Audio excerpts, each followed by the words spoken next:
इन्हों निमाय उसी समय उस रूप को मैंने वचन दिया, नहीं नहीं नहीं नहीं, आज से मैं कीर्तन को नहीं रोकूंगा, नवद्वीप में कीर्तन होता रहे, मेरा बिल्कुल विरोध नहीं होगा। तभी तो उसने या उन्होंने मेरी जान बचाई। देखो देखो, उन्होंने सारे बटन वगैरह खोल के देखो, ये फ्रेश खून अभी देख रहे हो ना तुम, ये कुछ घंटे पहले का ही है, फ्रेश, या कुछ समय पहले का। तो तब से इस नवद्वीप में हरे कृष्णा कृष्णा कृष्णा हरे हरे, हरे राम राम राम राम हरे हरे। कीर्तन चलता रहा, अखंड अखंड निर्विघ्न कीर्तनीय सदा हरि होते रहा इस नवद्वीप में। और वो चांद का जी ये उच्च कोटि का वैष्णव बन गया।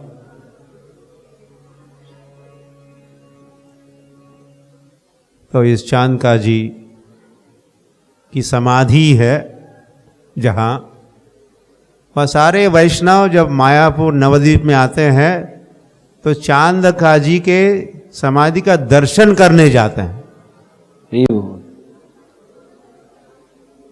हमारे सारे आचार्य, गौड़ीय वैष्णवाचार्य चांद का जी के दर्शन के लिए, तो कल्पना कर सकते हैं उनके भक्ति भाव और निमाय में श्रद्धा, हरि नाम में श्रद्धा। तो चांद का जी का भी आप के समाधि का दर्शन आज आप करने जाओगे। फिर वहाँ से आगे जय जगन्नाथ, जगन्नाथ स्वामी की। नीलाचल निवासाय नित्याय परमात्मने बलभद्र सुभद्राभ्याम जगन्नाथाय ते नमः। ये वैसे प्रणाम मंत्र है। जगन्नाथ स्वामी का जगन्नाथपुरी में या उड़ीसा में सभी इस मंत्र से परिचित है। हम लोग जगन्नाथपुरी में ये कहने सुनाने का अवसर ही नहीं मिला, हम लोग इतने बिजी चलते रहे। नीलाचल निवासाय नित्याय परमात्मने बलभद्र सुभद्राभ्याम जगन्नाथाय ते नमः। जगन्नाथ बले सुभद्रा की। तो सभी धाम यहाँ है, जगन्नाथपुरी धाम भी यहाँ है इसी नवद्वीप में, उसका भी दर्शन करने जाओगे आप। निताय गौर प्रेमानंदे हरे हरे वो।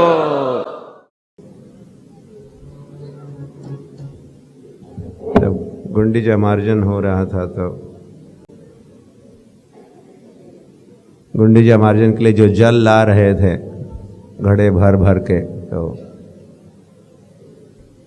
वहाँ कोई बोल नहीं रहा था, केवल हरि हरि बोल, ले लो हरि बोल, हरि बोल, हरि ले लो दे दो, हरि बोल हरि बोल, हरि बोल हरि बोल, उसी से काम बन रहा था।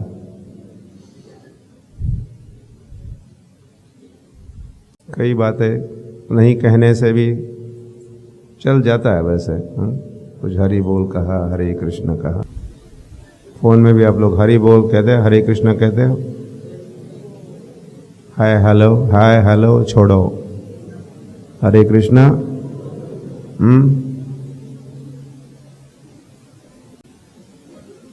अब से भविष्य में भगवान का नाम कहो।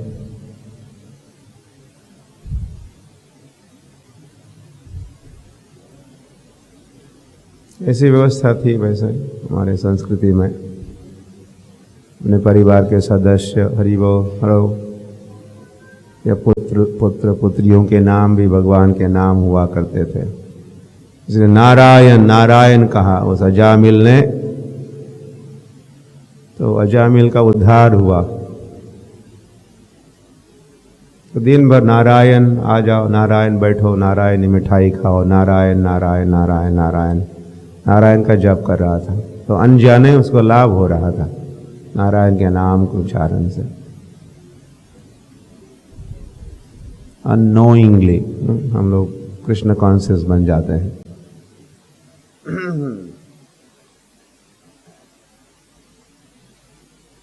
आजकल नाम क्या, टिंकू, चिंकू, सोनिया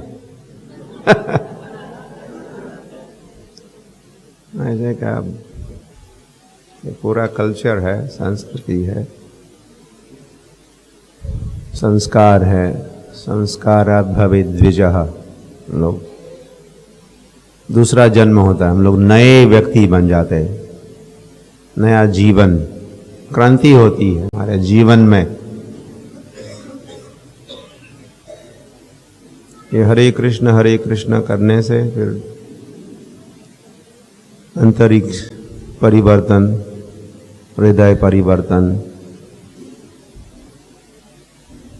फिर विचार का परिवर्तन, फिर आचार में परिवर्तन, फिर सदाचार के व्यवहार प्रारंभ होते हैं। कहीं पर प्रारंभ होता है अंदर परिवर्तन, चेतोदर्पण, मार्जन।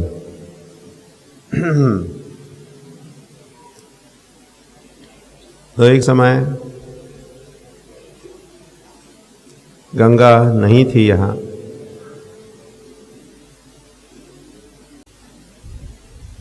फिर भगीरथ गंगा को ले आए। राजा भगीरथ खूब प्रयास किया उन्होंने। तो राजा भगीरथ रथ में बैठ के शंख ध्वनि करते हुए आगे आगे जा रहे थे, रथ में बैठ के,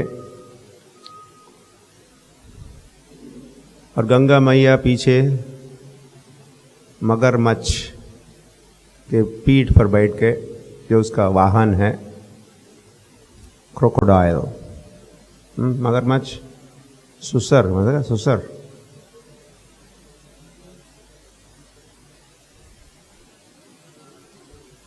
आ रही थी।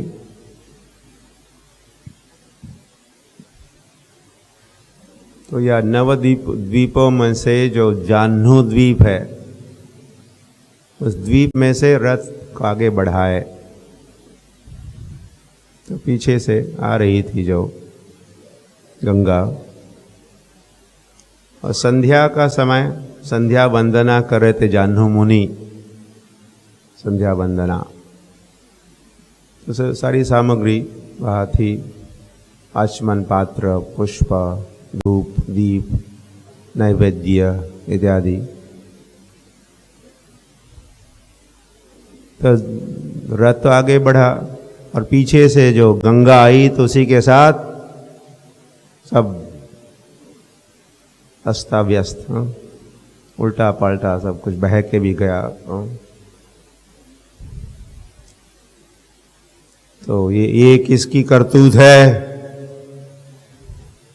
वह गंगा को देखा, गंगा मेरे सारे वाचमन के पात्र और सब पुष्प सब, और मुझे भी शायद ले जाएगी अपने जल के साथ।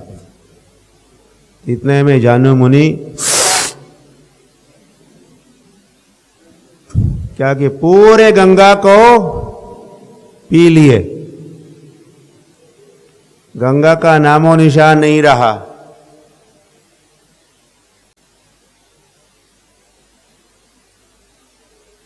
तो राजा भगीरथ को पता चला, अरे कहाँ है गंगा, कहाँ है? तो रथ को पीछे मोड़ दे और आए फिर जाह्नू द्वीप में, जाह्नू मुनि के आश्रम पर। तो पता चला कि ये जानो मुनि ये सारे गंगा को पी लिए। फिर खूब निवेदन किया, खूब समझाया बुझाया, तो फिर जानु मुनि राजी हुए और उन्होंने फिर पुनः प्रकट किया गंगा को। तो पुनः बाहर प्रकट हुई गंगा। गंगा मैया की तो हुआ। इसी के साथ उस गंगा का नाम हुआ जाह्नवी।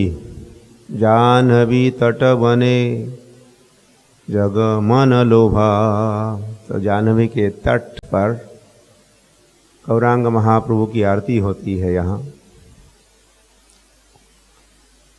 भागीरथी भी कहते हैं। भगीरथ, राजा भगीरथ के प्रयास से गंगा आई, इसलिए भागीरथी भी कहते हैं।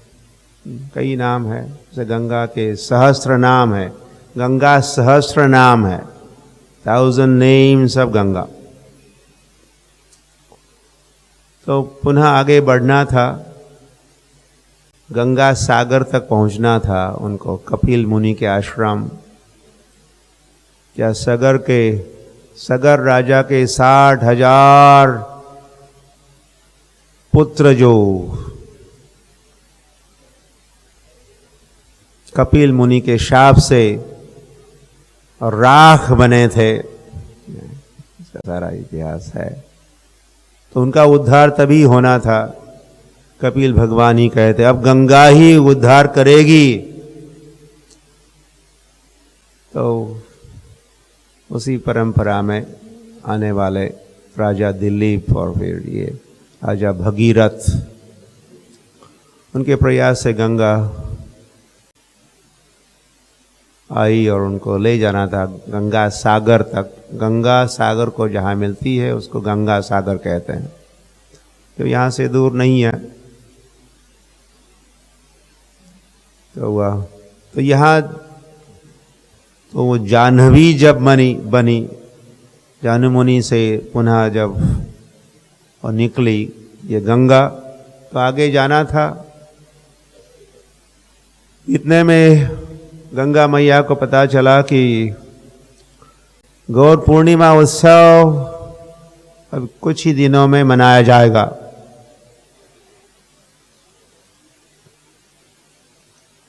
अब अगले महीने में है।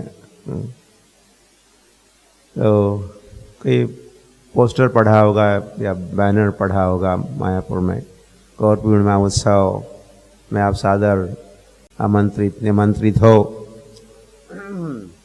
तो गंगा मैया ने कहा कि नहीं राजा भगीरथ को, मैं गौर पूर्णिमा के लिए यही रहना चाहूंगी। तो फिर भगीरथ मुनि को भी रहना पड़ा, दोनों भी रहे। या गंगा नगर करके स्थान है, योगपीठ से, योगपीठ समझते भी, योगपीठ कहाँ योगपीठ? क्या योगी रहते हैं? योगपीठ चैतन्य महाप्रभु का जन्म स्थान को क्या कहते हैं? योगपीठ। ऐसे पंढरपुर में भी महायोगपीठ है, तटे भीमरथ्या। और पंढरपुर विठल भगवान उसको भी योगपीठ कहा। योगपीठ जहाँ भगवान जन्मस्थली या लीला या स्थान, विशेष स्थान।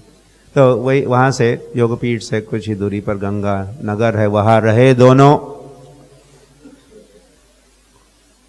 गौर पूर्णिमा के दिन भी वे यही थे।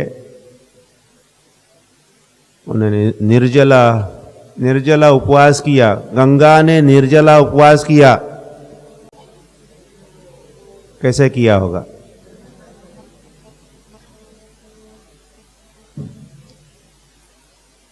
और गौरांग गौरांग गौरांग गौरांग गौरांग नाम जप भी किया। तो मेरे प्रभु का जन्म दिवस आज है। अब आने वाला है, पहले कहा था, इसीलिए मैं नहीं जाऊंगी। गौरांग महाप्रभु के जन्मोत्सव में मुझे यहाँ रहना है। तो दोनों रहे, दोनों ने उत्सव मनाया और फिर गौर पूर्णिमा के उपरांत वे आगे बढ़े, गंगा सागर पहुँचे, गंगा भी पहुँची वहाँ। तो ये कब की बात है? फार फार वर्षापूर्वीची गोष्ट, फार फार वर्षापूर्वी, कई युग बीते हैं। पहले गंगा स्वर्ग में ही थी और फिर यहाँ पृथ्वी पर पहुँचाए वे भगीरथ राजा, और गंगा नवद्वीप भी पहुँची, गंगा सागर पहुँच गई। तो हुआ, तो उस समय भी गौर पूर्णिमा का उत्सव मनाया जाता था। ये कैसे? इसका उत्तर आपको पता होना चाहिए। श्री कृष्ण चैतन्य महाप्रभु 527 वर्ष पूर्व तो प्रकट हुए, लेकिन वो पहली बार नहीं था उनका प्राकट्य। बारंबार ब्रह्मा के एक दिन में एक बार, ब्रह्मा के एक दिन को कल्प कहते हैं, कल्प भेद। इस कल्प में अब चैतन्य महाप्रभु प्रकट हुए 527। तो उसके पहले के कल्प में, पहले के ब्रह्मा के दिन में भी तो श्री कृष्ण चैतन्य महाप्रभु, प्रभुपाद कहते हैं कि जैसे गवर्नर की कोई निश्चित कोठी होती है, तो वे जब भी कानपुर जाते या नागपुर जाते हैं, कहीं जाते हैं, या पंढरपुर भी आते हैं, तो उनका कोठी होता है, कोठी में रहते हैं, अपने कोठी में ही रहते हैं। उसी प्रकार भगवान की मायापुर उनकी कोठी है, उनका धाम है। तो श्री कृष्ण चैतन्य महाप्रभु जब भी आते हैं, प्रकट होते हैं, तो उनका प्राकट्य कहा नवद्वीप में, मायापुर में श्री कृष्ण प्रकट होते वहाँ वृंदावन में, और श्री राम प्रकट होते कहा अयोध्या में। ये सारे दिव्य धाम।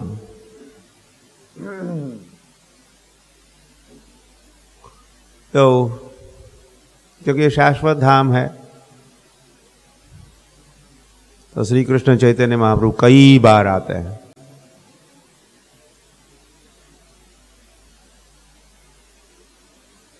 और ऐसे हर युग में भी प्रकट होते हैं। कहा कि गौर नारायण बनते हैं।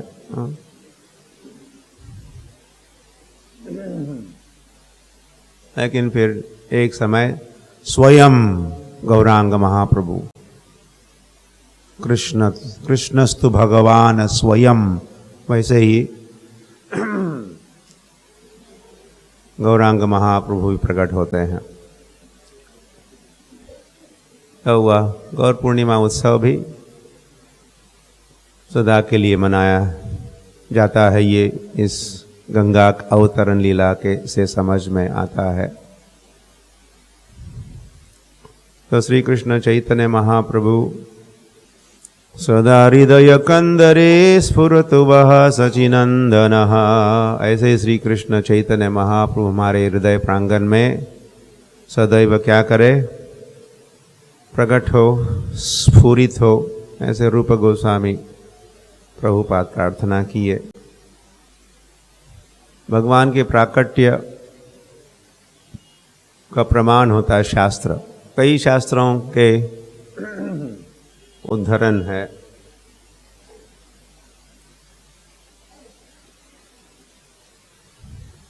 मार्कंडेय पुराण में लिखा है, गोलोकम च परित्यज्य लोकानां त्राण कारणात् कलौ गौरांग रूपेण लीला लावण्य विग्रह गोलोकम च परित्यज्य। गोलोक समझते? गोलोक, गोलोक कहाँ है?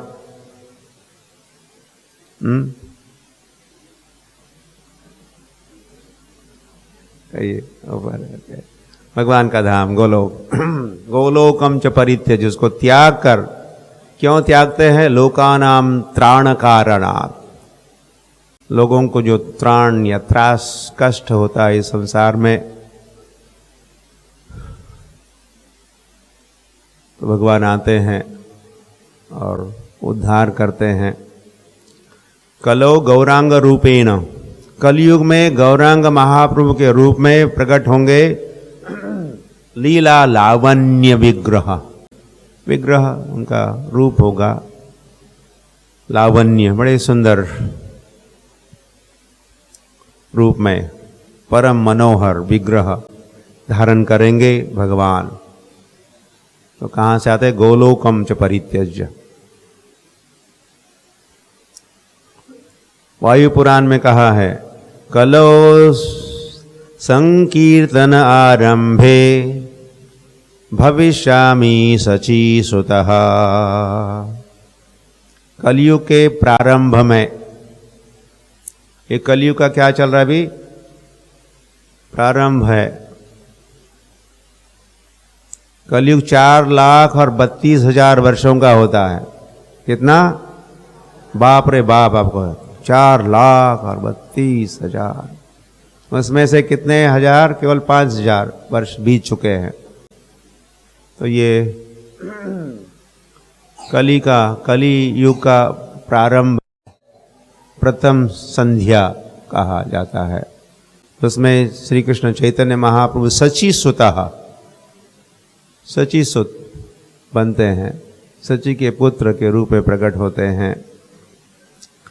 स्वर्ण द्युतिम, तो स्वर्ण, सुवर्ण वर्ण, सुवर्ण वर्ण के बनते हैं। द्युति मतलब उनकी कांति सोने जैसी। समास्थाय नवद्वीपे जनाश्रये, नवद्वीप में प्रकट होते हैं। शुद्धो गौरांग सुदीर्घ दीर्घांगो, तो अजानुलंबित भुजो, जैसे लंबी भुजाएं, दीर्घ बाहु। गंगा तीर, गंगा के तट पर समुद्भव, वे प्रकट होंगे। दयालु होंगे। श्री कृष्ण चैतन्य महाप्रभु कैसे हैं? जब प्रकट नहीं थे तभी लिखा ये, दयालु है गौरांग महाप्रभु। श्री कृष्ण चैतन्य प्रभु दया कर मोरे, तुम बिना के दयालु जगत संसारे। आपसे अधिक दयालु कौन है? मतलब कोई नहीं है। इसीलिए रूप गोस्वामी चैतन्य महाप्रभु कहे, आप नमो महावदान्याय, आप बड़े ही दयालु और दया के दाता हो। महावदान्याय।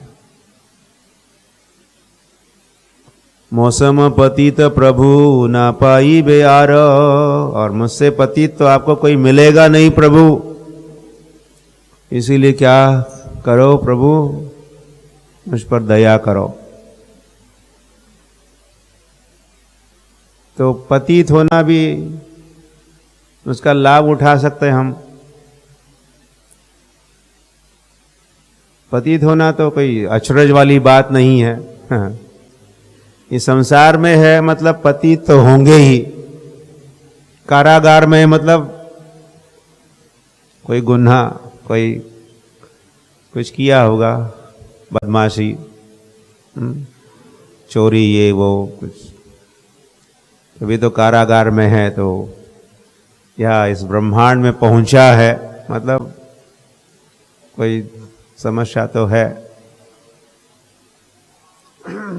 पतित है तो पतितों का उद्धार करने वाले श्री कृष्ण चैतन्य महाप्रभु है। बस हमको स्वीकार करना होगा, एडमिट करना होगा कि हम पतित है, हम पतित है और आप पतित पावन हो।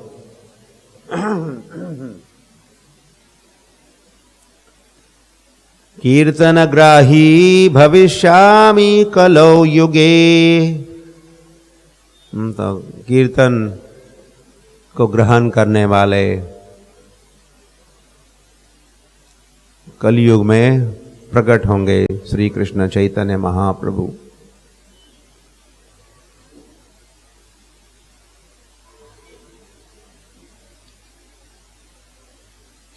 क्या है? बृहन नारदीय पुराण केवल श्लोक ही है कि कुछ और भी है इसके साथ? हाँ, और कोई दृश्य दर्शन नहीं है।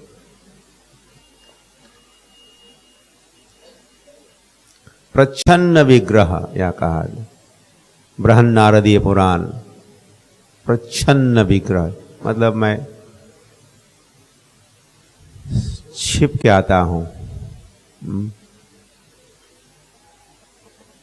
प्रच्छन्न तो भक्त रूप बनते हैं, भगवान है लेकिन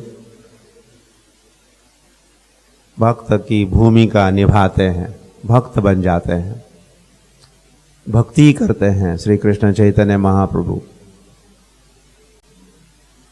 ऐसी भक्ति की और ऐसे भक्ति का प्रदर्शन भी, संन्यास भी लिया और भक्ति प्रचार किया, तो उनकी ख्याति भक्त के रूप में ही है। इतनी ख्याति भक्त के रूप में है, लोगों को कठिनाई महसूस होती है उनको जब भगवान के रूप में प्रस्तुत किया जाता है। तो लोग कुछ प्रश्न पूछते हैं या कुछ शंका उत्पन्न होती है, ये कैसे? तो उसके प्रमाण है वे कैसे है भगवान। नहीं तो प्रचार तो ये है कि महाराष्ट्र में हुए तुकाराम और गुजरात में हुए नरसिंह मेहता, राजस्थान में हुई मीराबाई, पंजाब में हुए नानक, और कौन हो गए? उत्तर प्रदेश में कौन हो गए? सूरदास, ओके सूरदास भी थे, और तुलसी रामायण वाले तुलसी तो बंगाल में हुए, वैसे ही बंगाल में हो गए चैतन्य महाप्रभु। तो भक्तों की जो मालिका है भक्तमाल, उसी में चैतन्य महाप्रभु को भी एक मणि बनाया जाता है, उसी माला का एक मणि है चैतन्य महाप्रभु। ऐसा प्रचार हम जब स्कूल में थे तो हमको ऐसे ही पढ़ा, हमारा एक लेसन था, एक धड़ा होता, धड़ा धड़ा धड़ा धड़ त्या धड्यामध्ये सा उल्लेख। चैतन्य महाप्रभु सन्यासी, चैतन्य महाप्रभु भक्त, चैतन्य महाप्रभु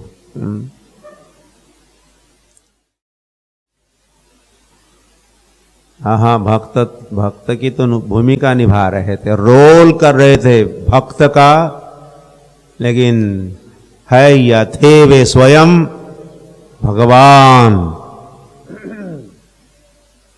इसका परिचय अब उसी परंपरा में श्री कृष्ण चैतन्य महाप्रभु की जो गौड़ीय वैष्णव परंपरा में, जो गौड़ीय वैष्णव जानते हैं भगवत्ता। संत महात्मा का कोई मठ मंदिर आश्रम तो होता है, लेकिन धाम नहीं होता। धाम तो भगवान का होता है किसी का धाम, किसी संत का, किसी आचार्य का, उनका धाम नहीं होता। धाम में वे आते हैं, रहते हैं, लेकिन उनका धाम नहीं होता। धाम तो भगवान का होता। तो ये मायापुर धाम है श्री कृष्ण चैतन्य महाप्रभु। ये साक्षात भगवत भक्त रूपेण लोकान रक्षामि सर्वदा, यह कहा है बृहद नारदी पुराण। भगवत भक्त रूपेण, मैं भगवान का भक्त बनता हूँ।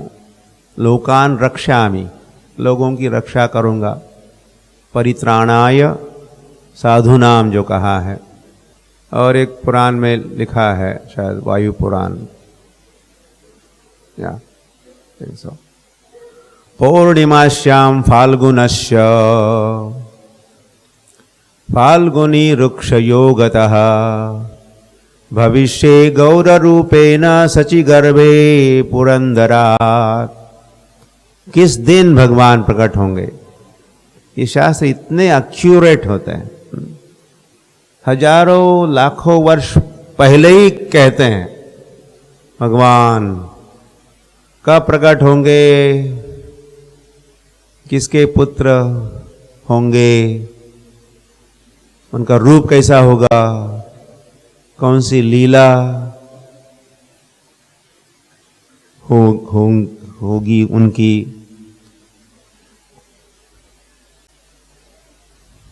जैसे श्रीमद् भागवत कथा तो ऐसे कई उदाहरण हैं। 5000 वर्ष पूर्व, लेकिन भागवत में बुद्ध देव का उल्लेख था। सुखदेव गोस्वामी जब कथा कर रहे थे तो बुद्ध देव प्रकट होंगे। जो 10 अवतार में से भागवत जब कथा हुई 5000 वर्ष पूर्व, तो 8 ही अवतार हुए थे और 2 होने थे अवतार। एक थे बुद्ध देव और दूसरे कल्कि। तो भागवत कथा के उपरांत फिर कुछ 2500 वर्ष बीत गए तो बुद्ध देव प्रकट हुए। तो अभी 9 अवतार प्रकट हुए हैं 10 में से, जो 10 अवतार की एक विशेष सूची है, लिस्ट है। अवतार तो कई नाना अवतार है। तो अब कल की अवतार कब होंगे? घोड़े पर सवार होंगे और हाथ में तलवार होगी, और जो चांडाल है, इस कलयुग के अंत में भगवान प्रकट होंगे। लेकिन ऐसे एक कल्कि का अवतार आजकल घूम रहा है। हम लोग आंध्र प्रदेश में गए थे, हमारे इस्कॉन मंदिर के बगल में उस अवतार ने अड्डा बनाया है। कल्कि अवतार घोषित करता है।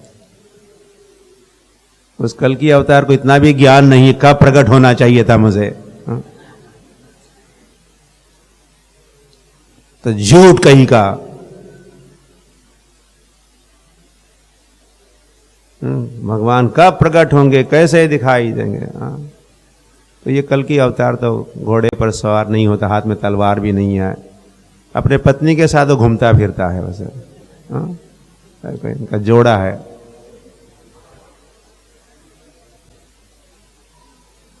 तो ऐसा आपको बदमाश नहीं, आपको ठगाया जाता है, या बदमाश ठगाते हैं आप भोली भाली जनता को।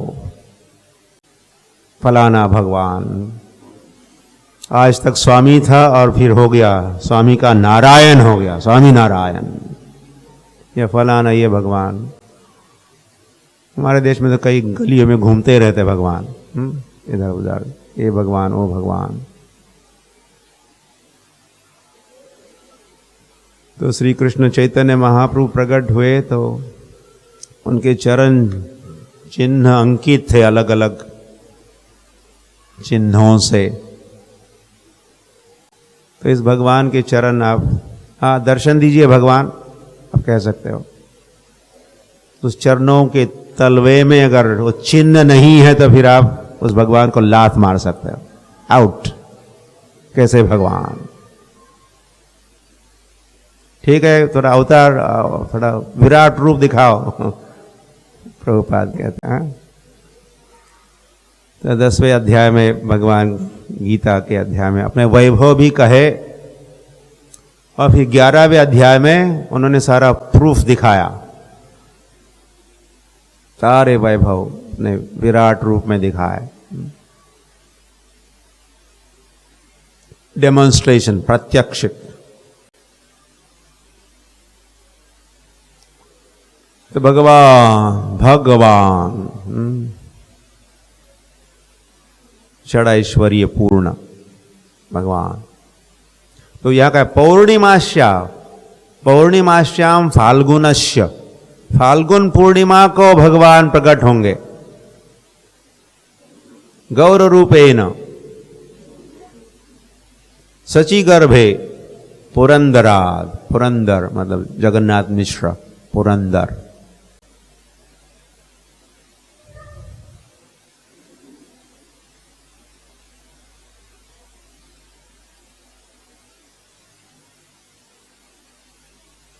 गंगाया दक्षिणे भागे नवद्वीपे मनोरमे। तो गंगा नदी के दक्षिण भाग में या तट पर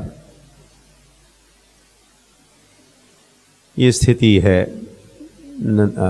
योगपीठ की। गंगा के दक्षिण भाग में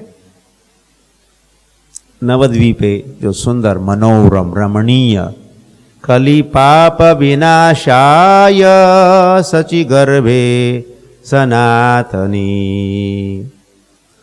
सची के गर्भ में भगवान प्रकट हुए कली पाप विनाशाय, कली कल्मष नाशनम।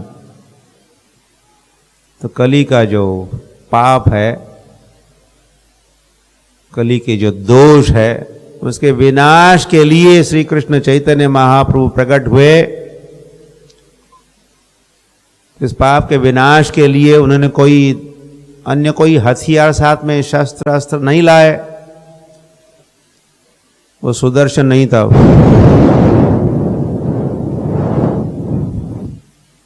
या धनुष बाण नहीं था राम जैसा, या वराह भगवान जैसे वो गदा नहीं लाए, और परशुराम जैसी कुल्हाड़ी नहीं लाए। चैतन्य महाप्रभु के पास कुछ नहीं है, हाँ, एम्प्टी हैंड्स, और हाथ ऊपर है, मतलब सरेंडर, शरणागति है। तो फिर कैसे करेंगे वे? विनाशाय च दुष्कृताम, या पाप विनाशाय, तो वे करेंगे इस हरिनाम से। संगोपांगास्त्र पार्षदम, अपने जो पार्षद परिकर है वे भी शस्त्र अस्त्र के रूप में कार्य करेंगे, या उनके पास होगा ये हरिनाम का, हरिनाम बॉम्ब, हरिनाम उसकी वर्षा होगी। तो श्रील प्रभुपाद भी, जो सेनापति भक्त श्रील प्रभुपाद, सेनापति भक्त, इस संकीर्तन आंदोलन, ये संकीर्तन आर्मी के commander in chief Srila Prabhupada, और वे गए न्यूयॉर्क, जो कलियुग की कैपिटल, न्यूयॉर्क गए। तो साथ में हरिनाम के बॉम्ब्स ले गए और वहाँ वर्षा किए। न्यूयॉर्क के फुटपाथ पर बैठ के हरे कृष्णा कृष्ण कृष्ण हरे हरे, हरे राम राम राम हरे हरे।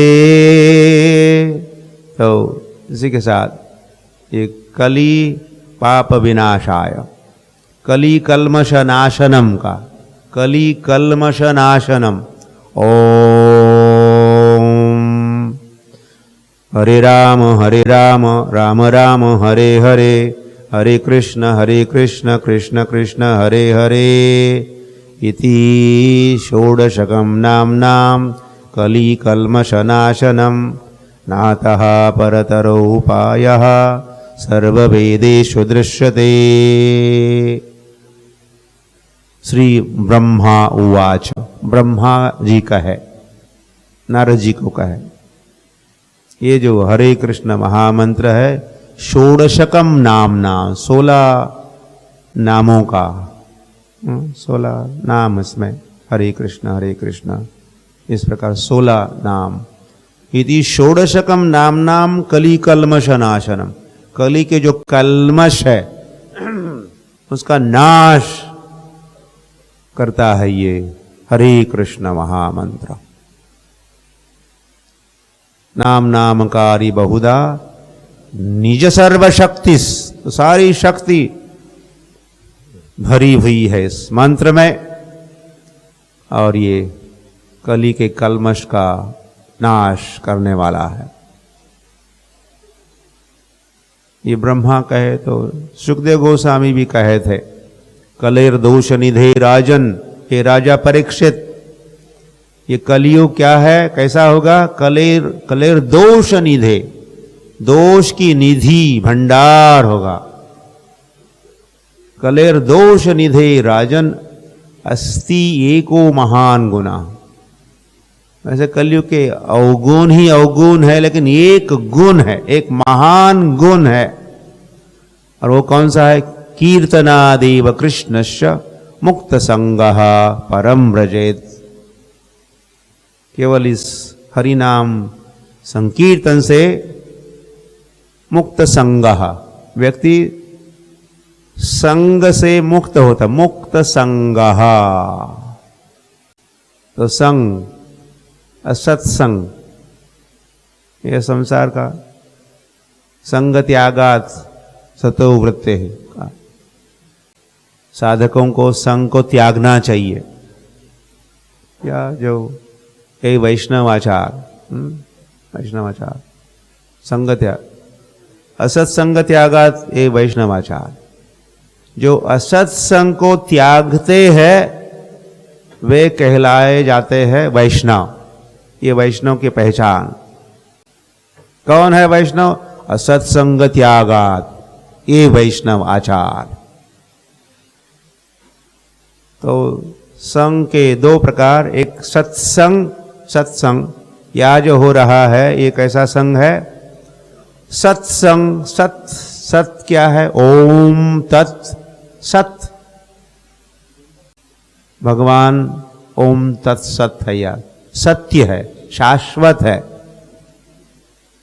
तो जो हमें उस शाश्वत भगवान के संग में, सत्य के संग में जो लाए, वो सत्संग हुआ। और फिर माया के संग में लाने वाला मायावी संग, असत्संग तो हुआ। तो ये हरि नाम क्या करता है? असत्संग से हमें मुक्त करता है। संग त्यागात न या no, going back to Kaler दोष निधे राजन अस्ति एको महान गुना, कीर्तनादेव कृष्ण से मुक्त संगः। हम मुक्त होंगे, संग से मुक्त होंगे, मतलब असत्संग से मुक्त होंगे। पुनः वही पार्टीज, वही फ्रेंड सर्कल, वही ग्राम कथा, पॉलिटिक्स, ये वो, नो मोर। उसमें कुछ चस्का नहीं लगेगा, उसमें दिल नहीं लगेगा, आप ऊब जाओगे और उसे दूर जाना चाहोगे। ये सत्संग का परिणाम या फल भी है। सावधान हो आपने शायद ऐसा पहले पता होता तो हम यात्रा में ही नहीं आते। कैसा होने वाला है अभी बता रहे क्या?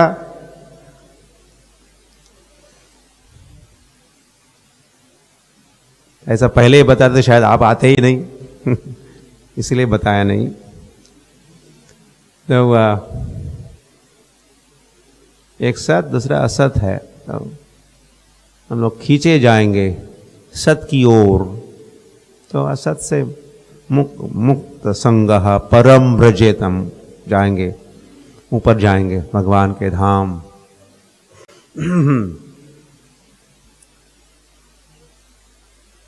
क्या है?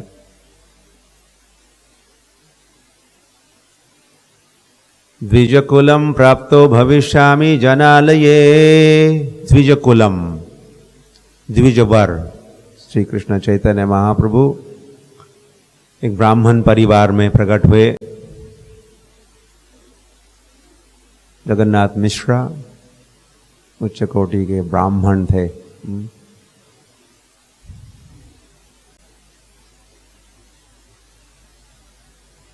अच्छा, मीराबाई ने भी कहा, ये कोई वेद वाणी, लेकिन मीराबाई का साक्षात्कार है। मीराबाई ने कहा, चैतन्य महाप्रभु समकालीन नहीं, आई थिंक थोड़ा सा नेक्स्ट जनरेशन वाली मीराबाई थी। जब जीव गोस्वामी थे, जो रूप सनातन के भतीजे नहीं, क्या कहते हैं, हम स्त्री को हम नहीं मिलते, हम तो सन्यासी है, स्त्री से नहीं मिलेंगे, ऐसा कुछ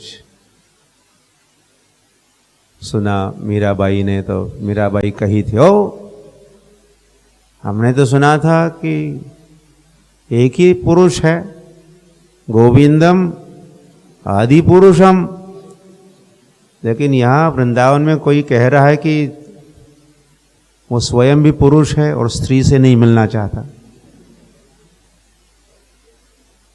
ऐसा कुछ जवाब मीराबाई ने दिया। वैसे हम सभी स्त्रियां है, स्त्रियां तो स्त्रियां है ही, और पुरुष भी। इज अ गुड न्यूज और बैड न्यूज?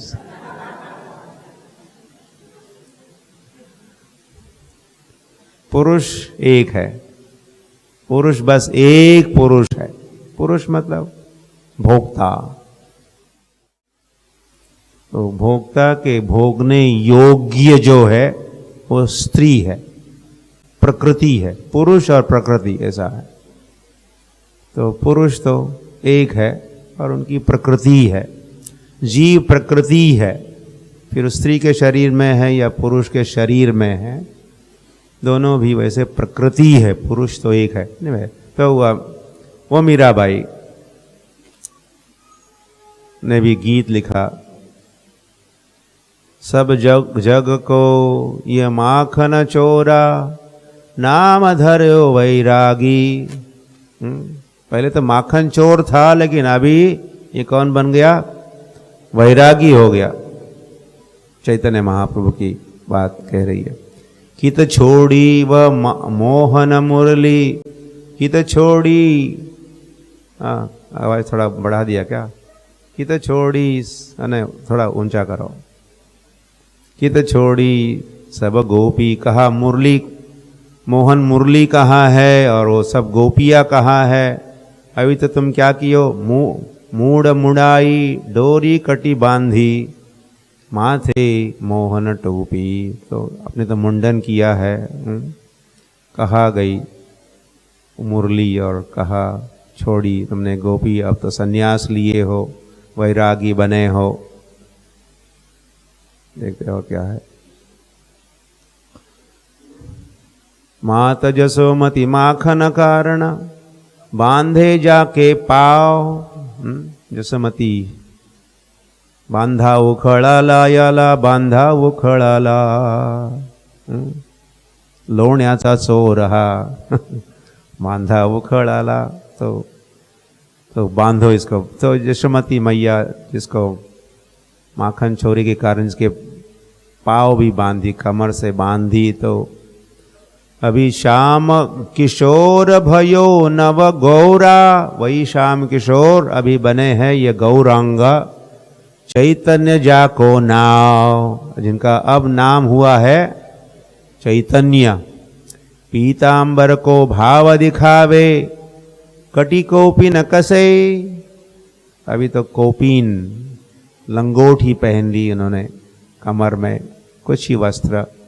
पहले तो कितने सारे पीतांबर और कैसे कैसे पगड़ी और मोर मुकुट और सब सारी शोभा दिखाया करते थे, लेकिन अभी तो कुछ ही वस्त्र पहनते, कोपीन ही पहनते हैं। गौर कृष्ण की दासी मीरा, मीरा भाई कह रहे, गौर कृष्ण की दासी मीरा, रसना कृष्ण बसई। ये मीराबाई का अपना गीत और अपना साक्षात्कार है। जय मीरा मैया की, मीराबाई।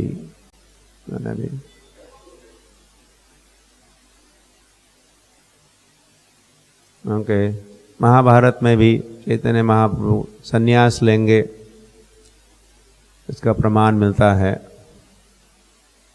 महाभारत में जो यह विष्णु सहस्त्र नाम स्तोत्र है, उसका एक ये स्तोत्र है। सुवर्ण वर्ण हेमांगो वरांगश्चंदनांगदी संन्यासकृत क्षमा शांतो निष्ठा शांति परायणम। तो संन्यासकृत, संन्यास लेंगे, भगवान संन्यास लेंगे और सुवर्ण वर्ण के, सुवर्ण वर्ण हेमांगो, उनका हेमांग या गौरांग, रुक्मांग, ये सब मतलब सुवर्ण, सुवर्ण वर्ण के होंगे। और या चंदन लेपन करते रहेंगे, जो होता रहा खूब चंदन का लेपन। और शांत प्रवृत्ति के, निष्ठा शांति परायणः। महाभारत ये प्रमाण है, बस ये सत्य है। ये वचन जो शास्त्रों के, वेदों की वाणी है, या महाभारत पंचम वेद है, या पुराण भी पंचम वेद है, तो वह और क्या चाहिए। तो ये कुछ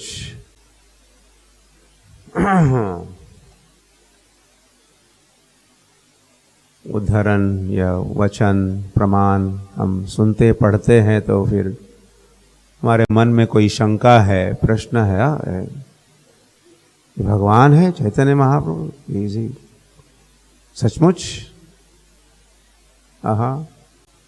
सच, शास्त्र तो सच के अलावा और कुछ नहीं कहता।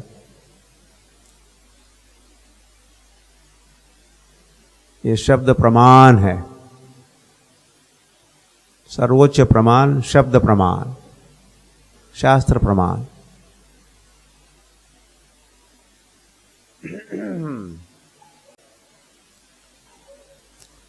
जब श्री कृष्ण बलराम का नामकरण हो रहा था, तो गर्ग मुनि आए, गर्गाचार्य मथुरा से वृंदावन आए। तो नामकरण एक नंद बाबा की गौशाला में ही हो रहा था। थोड़ा छिप छिप के ये नामकरण संस्कार, उसकी ज़्यादा प्रचार नहीं करना चाहते थे। स्पीकर का भी उपयोग नहीं किया, कुछ नो एडवर्टीजमेंट, नहीं तो मथुरा में पता चलता तो कुछ समस्या खड़ी हो सकती थी। इसीलिए गौशाला में, गोकुल वासियों को भी नहीं आमंत्रण दिया। तो जब नामकरण हो रहा था, तो गर्गाचार्य कहे, आसन वर्णास्त्रयो हि अस्य गृह्णन्तो अनुयुगम तनु शुक्लो रक्तस्तथा पीत इदानीं कृष्णतां गतः। अब तो ये कृष्ण बना हुआ, कृष्ण बना है, कृष्णताम गता, कृष्ण बना है, कृष्ण वर्ण का भी है ये बालक अब। लेकिन ये अन्य युगों में अलग अलग वर्ण धारण करता है। तो शुक्ल हंस एक अवतार, शुक्ल वर्ण के, रक्तः वराह भगवान, एक रक्त वराह, एक श्वेत वराह। वराह भगवान के भी दो प्रकार या दो वर्ण है, कल्प भेद से भी। और पीत, और एक युग में पीत वर्ण का बन जाता है तुम्हारा पुत्र, हे नंद बाबा। अब तो कृष्णताम गतः, अभी तो कृष्ण बना हुआ है। ये घनश्याम काला सावला बालक अब बना है, लेकिन पहले ऐसे पहले भी हो सकता है। लास्ट टाइम ब्रह्मा के पिछले दिन में वो कलयुग में, एक कलयुग में वो पीत वर्ण का सुवर्ण वर्ण का भी बनता है। तो ये जो श्लोक है इस पर आचार्य ने जो टीका लिखी है उसमें स्पष्ट करते हैं ये पीत वर्ण जो कहा है, ये इसे संकेत, स्पष्ट संकेत होता है कि ये श्री कृष्ण चैतन्य महाप्रभु का उल्लेख हो रहा है। तो 3 युगों में, 4 युगों में 4 नाम लिए हैं और चारों के अलग अलग वर्ण भी कहे हैं। उसमें से एक है पीत वर्ण श्री कृष्ण चैतन्य महाप्रभु का। फिर पुनः श्रीमद् भागवत के 11वें स्कंद में कृष्ण वर्णम प्रसिद्ध श्लोक है। त्विषा कृष्ण कृष्ण सांगोपांगास्त्र पार्षदम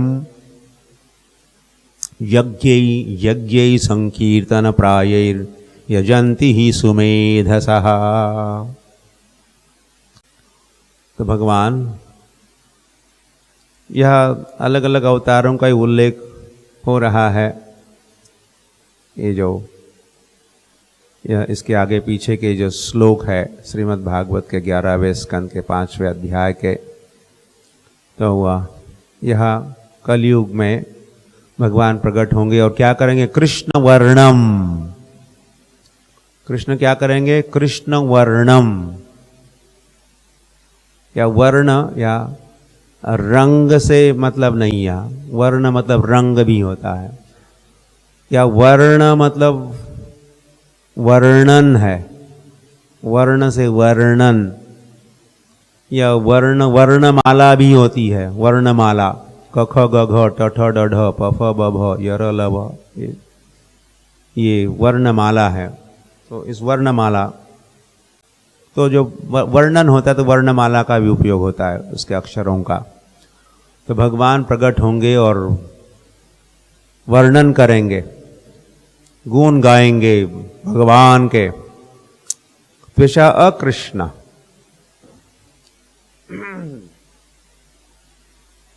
त्विषा मतलब उनकी कांति जो है, उनके अंग के रंग का यह भी उल्लेख हो रहा है। त्विषा अकृष्ण, लेकिन वे काले नहीं होंगे। काले नहीं होंगे मतलब कैसे होंगे? काले के विपरीत क्या होता है? उल्टा क्या होता है? गोरे होंगे, ऐसा इसका भावार्थ है। ऐसा मर्म है इस श्लोक के, इस शब्द का भी। पहले कृष्ण वर्णम, कृष्ण का वर्णन करेंगे, और कृष्ण का वर्णन करने वाले भगवान वे काले नहीं होंगे। अकृष्ण मतलब गोरे होंगे। और क्या होगा? सांगोपांगास्त्र पार्षदम, तो उनके जो पार्षद है, पार्षद परिकर, एसोसिएट्स, तो वे बनेंगे अस्त्र, सांग उपांग। तो श्री कृष्ण चैतन्य महाप्रभु के कई सारे परिकर, कई सारे हंड्रेड्स एंड थाउजेंड्स भगवान श्री कृष्ण चैतन्य महाप्रभु के परिकर रहे, पार्षद रहे, तो वे कार्य करेंगे, धर्म का कार्य करेंगे, या शस्त्र अस्त्र बनेंगे। सांगोपांगास्त्र पार्षदम।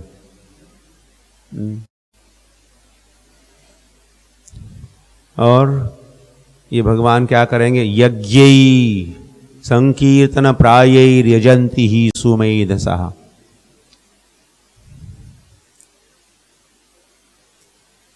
संकीर्तन करेंगे या यज्ञ करेंगे। कौन सा यज्ञ? संकीर्तन नामक यज्ञ करेंगे भगवान। और जो बुद्धिमान लोग हैं, यजंती ही सुमेधसः, सुमेधसः यजंती, सुमेधसा मतलब दिमाग वाले बुद्धिमान लोग। ज्यांचं फक्त डोकंच नाही, डोकं खोकं नाही ज्यांचं, ज्यांच्या डोक्यामध्ये काय भरलेलं आहे असं ज्यांचं बुद्धिमान, सुमेधसा। जो बुद्धिमान लोग क्या करेंगे? भगवान की आराधना करेंगे, यजंती। कैसे आराधना? संकीर्तन यज्ञ करेंगे और यही आराधना होगी उस भगवान की। हरे कृष्ण कृष्ण कृष्ण हरे हरे,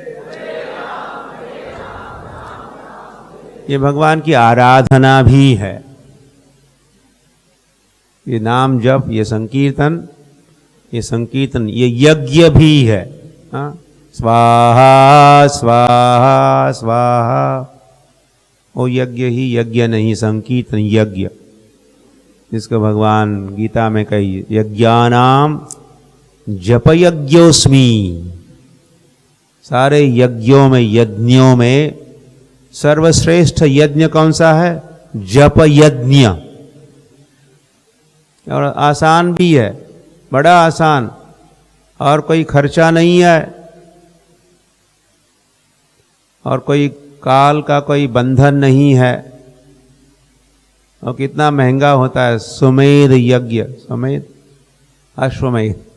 अश्वमेध यज्ञ जब संपन्न होने जा रहा था हस्तिनापुर में, तो कितना खर्चा युधिष्ठिर महाराज ने भेजे।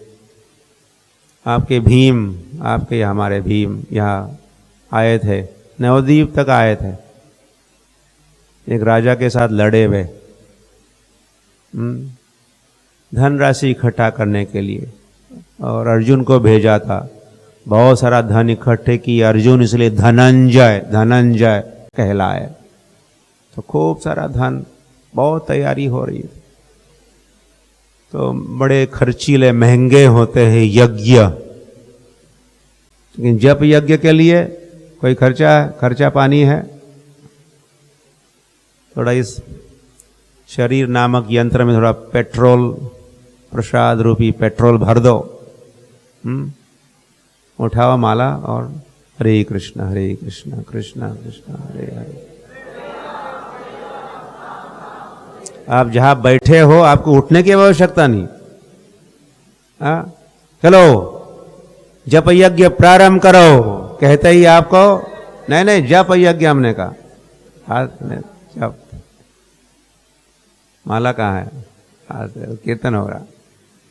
तो अब कहीं आना जाना, कुछ खर्चा नहीं, कुछ नथिंग। और द बेस्ट यज्ञ भगवान श्री कृष्ण कह रहे, फिर और क्या कहा जा? श्री कृष्ण ने जब कहा यज्ञानाम जप यज्ञोस्मि, तो बड़ा स्पष्ट है। तो संकीर्तन यज्ञ संकीर्तन प्रायर यजंती ही सुमेधसः। ओके,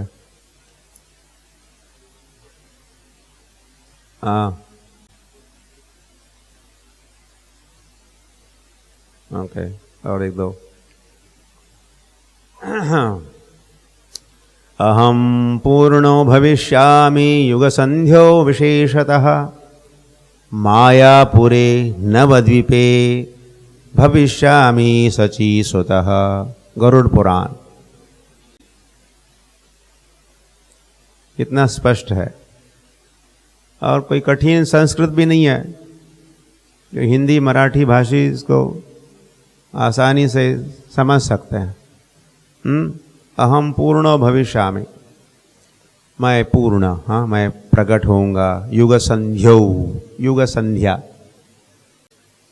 मतलब जहाँ द्वापर युग और कलयुग की संध्या, मतलब जॉइंट होता है ना, जॉइंट दिन जहाँ रात्रि को मिलता है, तो संध्या का, संध्या जॉइंट।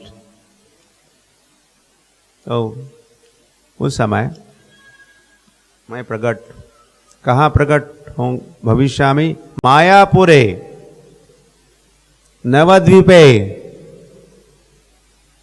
अब कहो और कोई है स्थान ऐसा? और कई ऐसा स्थान है? मायापुर, नवद्वीप दोनों साथ में भी कहा है। वैसे दिल्ली में एक मायापुरी है, दिल्ली में एक, हाँ है ना?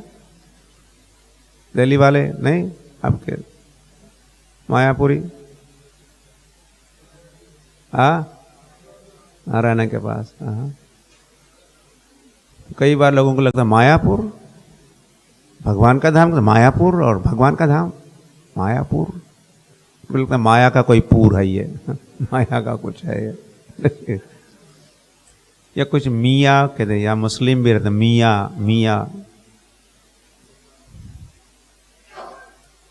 या तो ये माया, दूसरी माया। माया तो एक दिव्य माया भी होती है, बहिरंगा माया, अंतरंगा माया, सारी माया ही है भगवान की। एक त्रिगुणमयी माया तो एक निर्गुणमयी दिव्य माया। तो ऐसे मायापुर में, मायापुरे नवद्वीपे भविष्यामि शचीसुतः। कली के प्रथम संध्यायाम पुनः और स्पष्ट किया है, लक्ष्मीकांतो भविष्यति। भगवान लक्ष्मीकांत बनेंगे, मतलब लक्ष्मी के साथ विवाह करेंगे। तो एक जो पत्नी चैतन्य महाप्रभु के दो विवाह हुए, एक किसके साथ? लक्ष्मी प्रिया के साथ। वो साक्षात लक्ष्मी ही थी, साक्षात लक्ष्मी के साथ विवाह किए भगवान।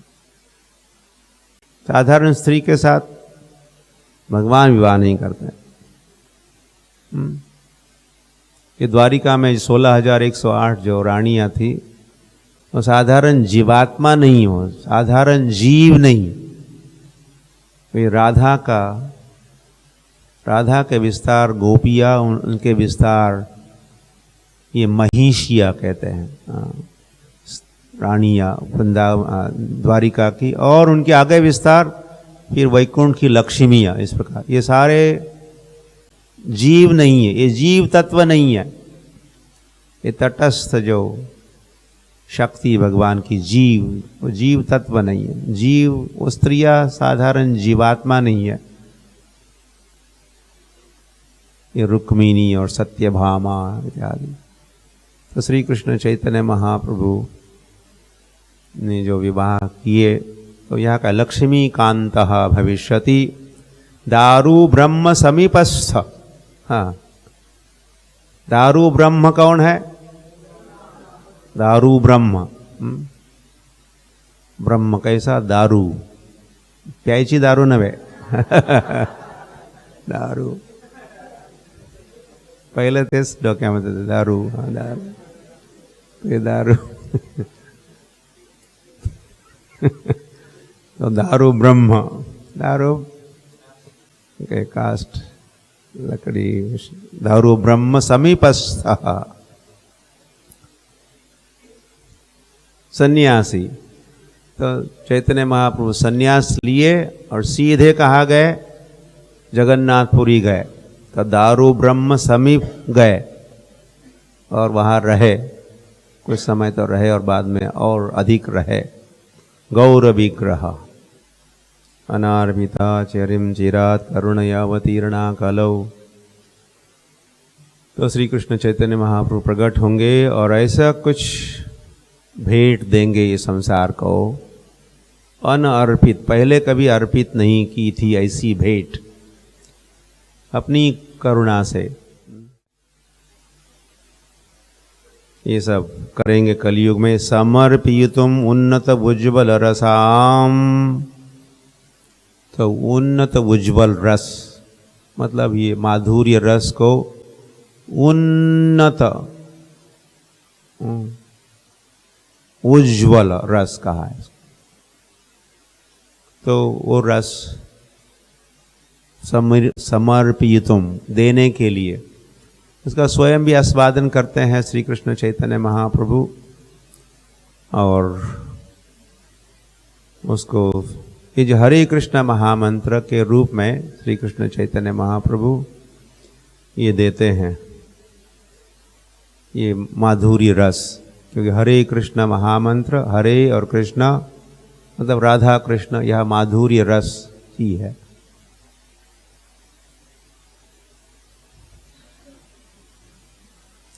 अहमेव द्विजश्रेष्ठो नित्यं प्रच्छन्न विग्रह भगवत भक्त रूपेण लोकम रक्षामि सर्वदा। प्रच्छन्न,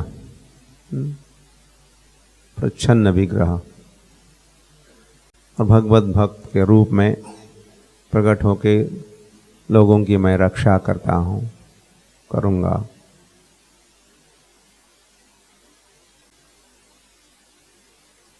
तो वे श्री कृष्ण चैतन्य महाप्रभु प्रकट हुए और फिर व्यासदेव भी प्रकट हुए। व्यासदेव, श्रील व्यासदेव जिन्होंने सारे वेदों की, पुराणों की, गीता, भारत, महाभारत की रचना रचयिता, सारे वैदिक वाङ्मय के रचयिता श्रील व्यासदेव भी प्रकट हुए चैतन्य महाप्रभु के समय। और वे बन गए वृंदावन दास ठाकुर। तो कृष्ण के समय वे श्रीमद् भागवत लिखे थे, जिसमें कृष्ण का चरित्र है 90-100 अध्यायों में। बहुत बड़ा अंग श्रीमद् भागवत का तो कृष्ण चरित्र है। तो वे श्रील व्यासदेव फिर चैतन्य भागवत लिखे, चैतन्य भागवत, चैतन्य भागवत। तो वृंदावन दास ठाकुर का वैसे जन्म स्थली मोदद्रुम द्वीप में है। 9 द्वीपों में से एक द्वीप है मोदद्रुम द्वीप,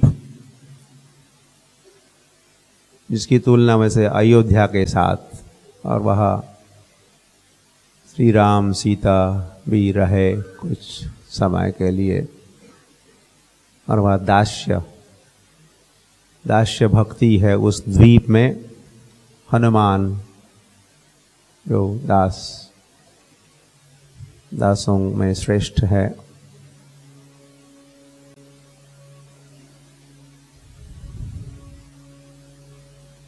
श्री कृष्ण चैतन्य महाप्रभु।